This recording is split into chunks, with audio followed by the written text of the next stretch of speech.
Okay, Dr. Veit Schenk here with the module on the new factors of search engine optimization. So in the previous modules, we've kind of explored that, yes, on-page optimization is important, so Google roughly knows what your site is supposed to be about, because sometimes it can't guess. We also need to make sure we understand that Google can only really read text, so everything else needs to be described.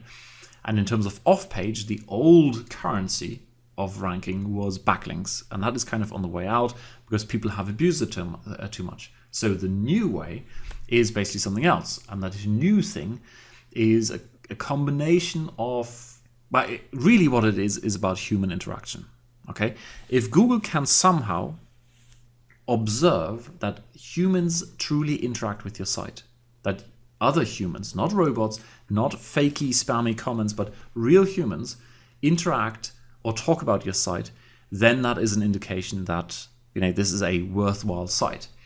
So backlinks, which is a sort of a countable, measurable thing, which was originally an indirect measure of what people are talking about, or that people are talking about your site, has now been replaced by more directly measurable ways of seeing whether people are talking about your site. So in practice, what this is, one thing, it's social signals.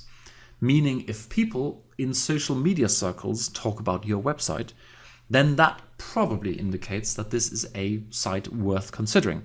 Now, Google, of course, can't tell whether it's in a negative way or a positive way, although that will come, definitely. And we've got all these review sites, so that is already an indication. So social media is not just Facebook. Social media is, for example, review sites. It's Google Plus, of course. Google Plus is a Google product they want to push very, very badly in order to displace Facebook, but it ain't never gonna happen, Google. Basically, Google Plus is a dead end, in not only my opinion, and unfortunately it has some negative consequences, which I'll show you one. Okay. So if you remember, we had the dentist in Atlanta. As a little side note on the folly of Google+. So here you see the scores, okay? 20 out of 30, and they are 35 Google reviews. Now, if you go in and you want to add a review to this, write a review, this happens. You need to sign into your Google account, and you need to have a Google+ account. And that is kind of very restrictive, because I don't know about you, but okay, I know because I'm a computer geek. I have a Google Plus account, but most normal people don't have a Google Plus account. So Google are shooting themselves in the foot by insisting that you have a Google Plus account before you can leave a review.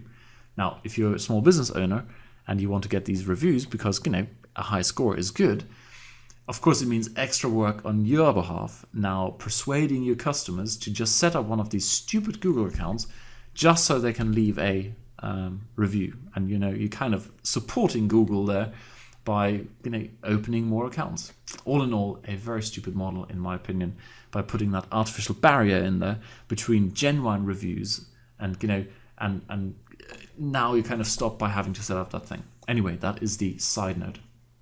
So social signals is activity on social media sites, because that is very difficult to fake. Now, people have already, of course, started faking it again. For example, you can go to various places like Fiverr.com and various places online where you can buy likes. It's just buy Facebook likes. Okay, there you go. You've got tons of places where you can buy 5,000 likes for $70. Now, the truth is that these likes are basically from fake accounts or dead accounts which have like one friend or no friends. And I'm using Facebook as an example. The same goes for Twitter, the same goes for Google+. And basically already the search engines have caught on to this, and they're saying, if you're getting lots of likes, or you're being added as a friend, or retweeted from accounts which are not in other people's accounts, or in other people's circles of friends, in other people's circle of influence, then it's probably a fake thing, and we're going to discount it.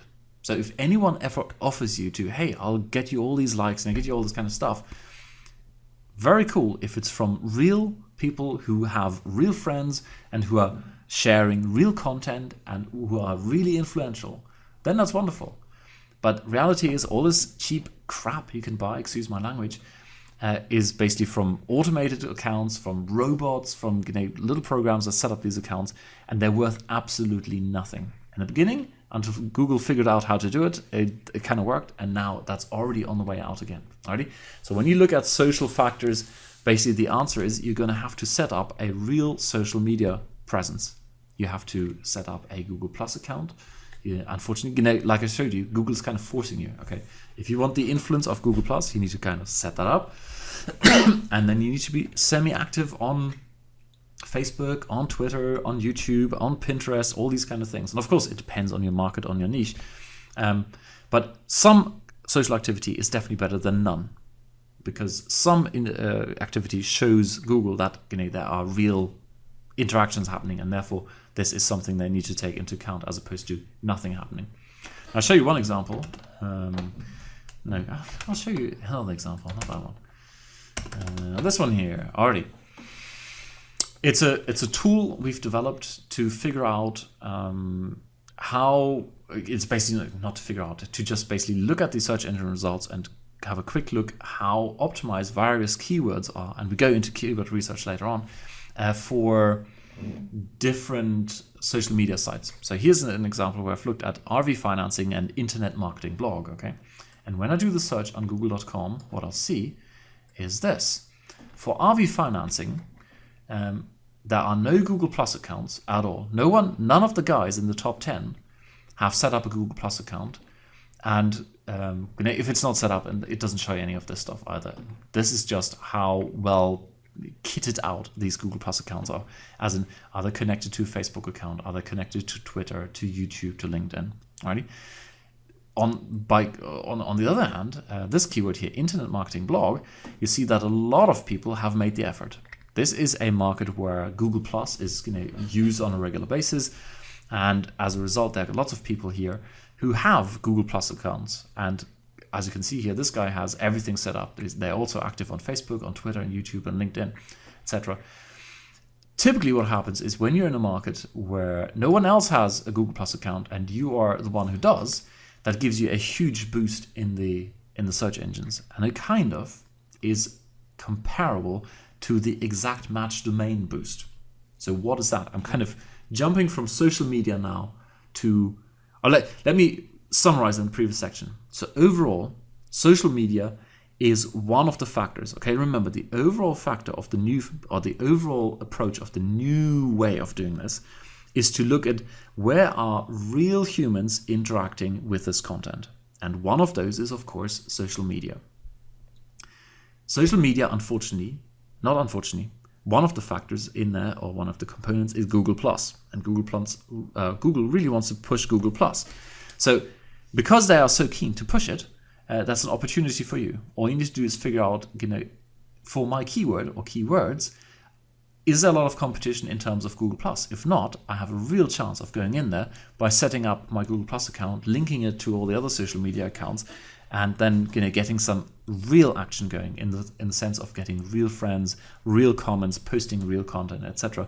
Because Google have already caught onto the idea that it's very easy to put out fake content. So with that, let's look at the exact match domain thing. And that's very important because we have the example of RV financing. Where's my RV financing? Here he goes. Alrighty. No, not this guy. So over here, rvfinancing.com does no longer show up for the term RV financing. Well, they did show up until a couple of months ago. The reason for this is that the exact keyword here, RV financing, is exactly the same as the domain name. All right, RV financing, here it is, RV financing. And that's called something exact match domains. The domain name matches exactly your keyword. Originally, the intention behind this was quite simple. Google decided, well, if people are talking, for example, about IBM, then when they type in IBM, they want to see the IBM website. Okay? When people type in Apple, most likely they want to see the brand Apple as opposed to the food Apple. Okay? So what they did was they gave preference to someone who uses their brand name in the domain name. And in the beginning, it was very simple. If the keyword people type in appears directly in the domain name, then that's an indication that this probably is the brand, and therefore we should show it. Of course, then people went in and exploited that and said, RV financing is not a brand name, that's a keyword. But because Google couldn't tell the difference between a brand name and a keyword, they kind of boosted everything. And that was called the EMD, or exact match domain effect, where you got a little bit of a bonus. You appeared at the top simply because your keyword was the same as your domain name, or the other way around.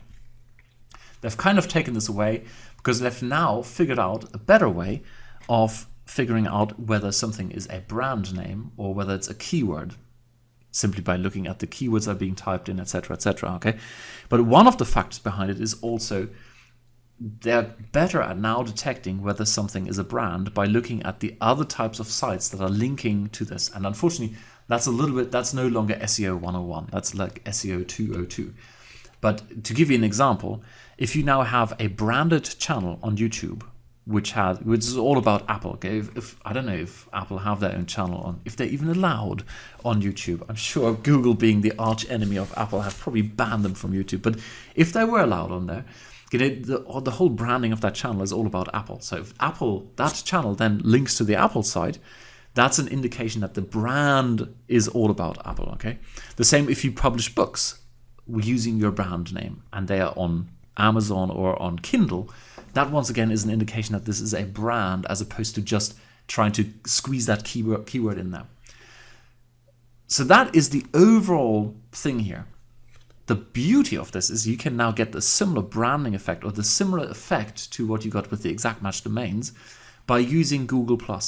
Okay, Google is so intent on pushing Google+ that they're giving you that effect that is no longer there from the exact match domains. They're giving you the same with Google+.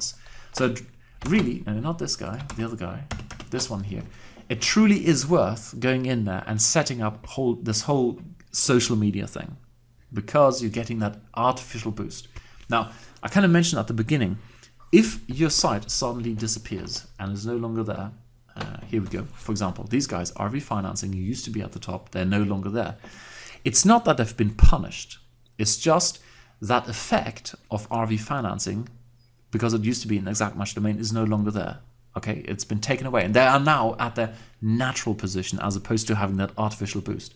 I'm pretty sure if they make the effort and set up the social media accounts, etc., that they will regain their position.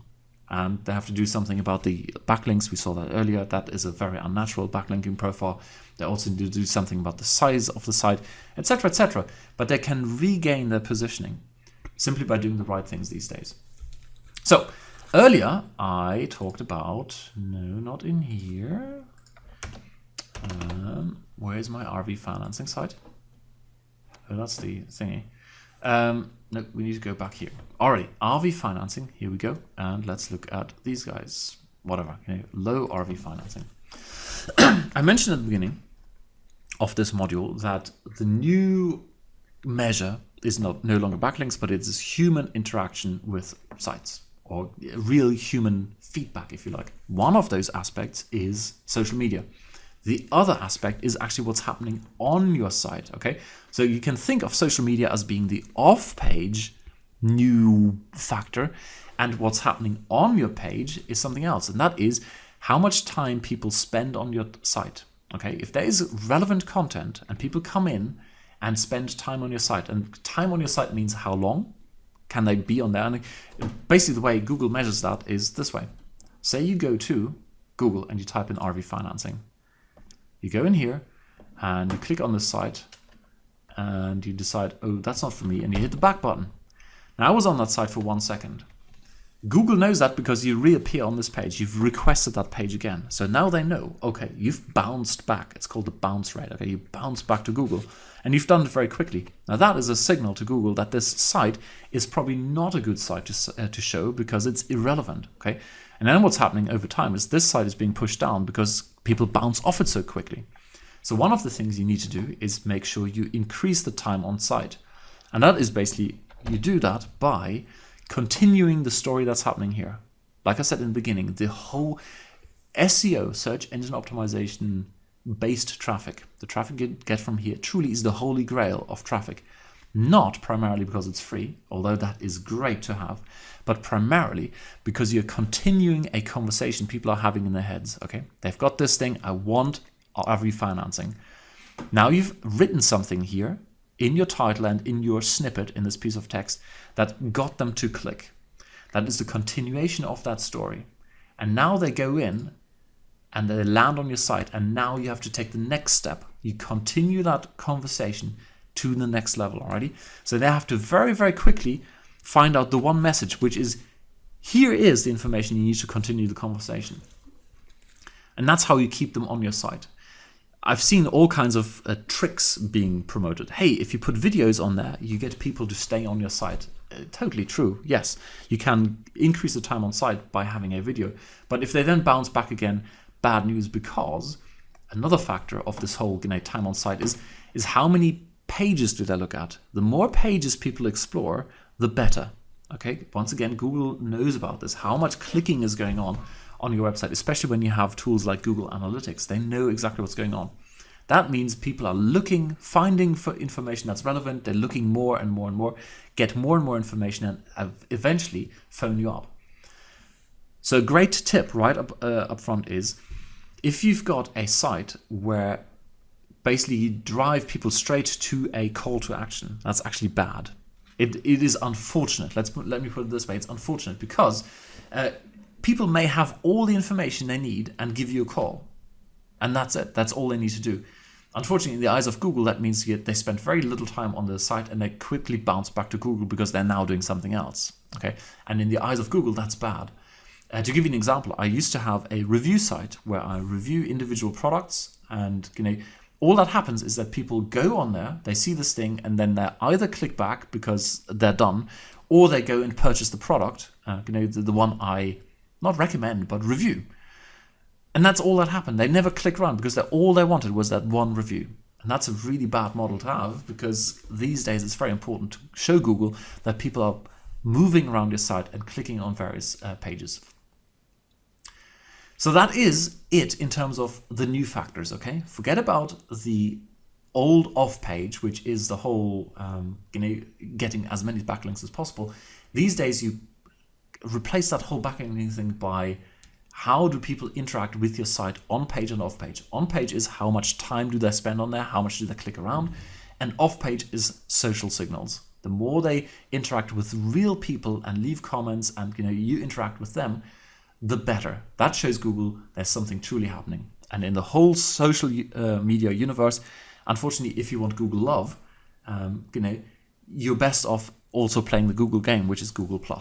Because Google+ kind of gives you that artificial boost you previously got from the exact match domains. Summary of all of this is, basically, you want to build a brand, okay? And it goes hand in hand with what we talked about earlier on, which is you want to have authority sites, a big site, as opposed to a small 5-page site. You want to build an authority that's almost like a brand in the market. And when you have a brand in the eyes of Google and in the eyes of people, they talk about that brand, and then Google will give you all those rewards, all that extra traffic, all the extra simple and easy rankings, because they're giving you an extra boost, because they want to show brands. They don't want to show fly-by-night operations. They don't want to show people who don't really care about what they're doing. They want to show brands and everything that goes with it.